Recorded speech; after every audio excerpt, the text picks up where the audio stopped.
расман муҳорибаи рейтингӣ дар вазни нимёна байни 12-ум рақами рейтинг Кевин Холланд бо рекорди 25.9 ва 14-ум рақами рейтинг Ҷек Маддалена бо рекорди 15.2 рӯзи 16 сентябр дар турнири UFC Fight Night. Ассалому алайкум дӯстон, хуш омадем ба шабакаи мо. Дар навори имрӯза тозатарин ва муҳимтарин хабарҳоро аз ҷаҳони ММА омода кардем ва боварӣ дорем ки навор ба шумо писанд меояд. Барои ҳамин наворро то охир тамошо кунед. мо боша оғоз мекунем. доруҳое ки айни замон шумо дида истодаен доруҳои гиёҳии босифат аз ширкати шифофармо мебошад ки шумо имконият доред ки ҳамаи ин доруҳоро бо нархи арзон дастрас кунед.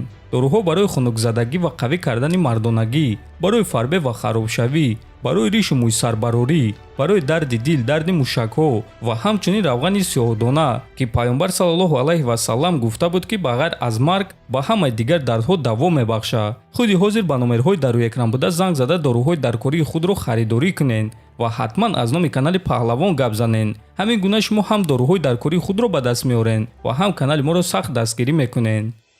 аллакай шаби 9 ба 10 сентябр турнири UFC 293 баргузор мегардад ки муҳорибаи асосии ин турнир муҳорибаи унвонӣ дар вазни миёна байни чемпион Исраил Адесаня ва довталаб Шон Стрикланд мешавад. аз аввал зидди Адесаня бояд ки Дрикус Дуплеси меҷангид, аммо ӯ осеб гирифт ва чунин имкониятро ба Стрикланд доданд. дуюм муҳорибаи асосии турнир бошад муҳорибаи рейтингӣ дар вазни вазин байни ду топови ҷанговар, шашум рақами рейтинг Тай Туйвас ва ҳаштум рақами рейтинг Александр Волков хоҳад шуд. ҳамчунин дар ин турнир рақиби пешинаи Муҳаммад Наимов Ҷейми Маларки баромад мекунад ва боз бародари афғони мо Насрат Ҳақпараст. турнир шаби 9 ба 10 сентябр баргузор мегардад. аммо пеш аз турнир мо шуморо пресс-конференсия ва муҳорибаи рӯбарӯи иштирокчиёни ин турнир интизор аст ва фикр мекунем ки пресс-конференсияи Адесаня ва Стрикланд хеле шавқовар хоҳад шуд ва агар шумо хоҳем ки мо пресс-конференсияи онҳоро тарҷума кунем, пас биёед дар ҳамин навор 3000 лайк ҷамъ мекунем ва ҳамин ки пресс-конференсияи онҳо барояд мо онро тарҷума карда пешкаш шумо мекунем.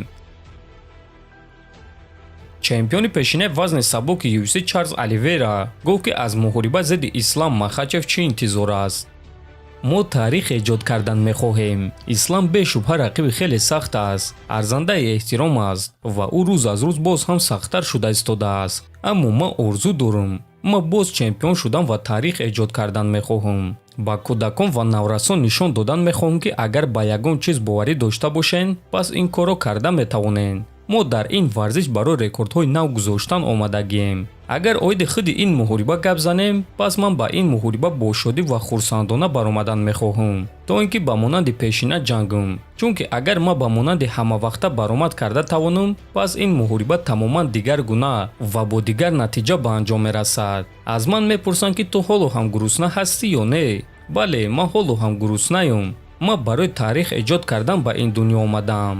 аммо айни замон ман бояд таваҷҷӯҳи худро нигоҳ дорам, чунки ҳоло вақт ҳаст. барои ҳамин ҳозир ман вақти худро бо наздикон ва оилаи худ гузаронида истодаам ки онҳо ба ман қувва мебахшанд ки ба пеш ҳаракат карда ба ҳадафҳои худ расм, гуфтааст Оливейра. хотиррасон мекунем ки чанд рӯз пеш Ҳабиб Нурмагомедов гуфта буд ки ин реванш барои Ислам вазнин мешавад ва ба монанди якум муҳориба намегузарад. ба фикри шумо чӣ дӯстон? реванши онҳо чӣ гуна ва ба фоидае ки ба анҷом мерасад? метавонем фикротонро нависед. мо боша мегузарем ба дигар хабар. топови ҷангори вазни 61 килограмми UFC Мераб Двалишвили оиди вазъияти вазни худ фикрашро баён кард. шон омели бо Марлон Вера ҷангидан мехоҳад, аммо худи Марлон Вера кист? ин шахс дар рейтинг дар ҷои шашум қарор дорад ва ӯ сазовори муҳорибаи унвонӣ нест. шон бояд ки бо ман муҳориба гузарона. ман медонам ки ӯ пеш бо ҷанговарони берун аз рейтинг ҷангида буд, аммо ҳозир ӯ чемпион аст, шоҳи нави дивизион ва ӯ бояд ки бо ман ҷангад. ман довталаби ҳақиқӣ барои камарбандам ва агар ки шон омели хоҳад ки ӯро эҳтиром кунанд, пас ӯ бояд ки зидди ман муҳориба гузаронад ё ин ки бо Алҷемин Стерлинг реванш гузаронад, гуфтааст Мераб. дӯстон, ман бо суханҳои Мераб Двалишвили розиам. айни замон ӯ довталаби рақами 1 аст, аммо UFC на танҳо оиди варзиш аст, ҳамчунин ин тиҷорати хеле калон аст. барои ҳамин агар аз рӯи тиҷорат яъне бизнес назар кунем, пас реванши Шон Омели ва Марлон Вера фоидаи хуб меорад. ана аз нигоҳи варзишӣ бошад, пас муҳориба зидди Мераб Двалишвили муҳорибаи хуб аст.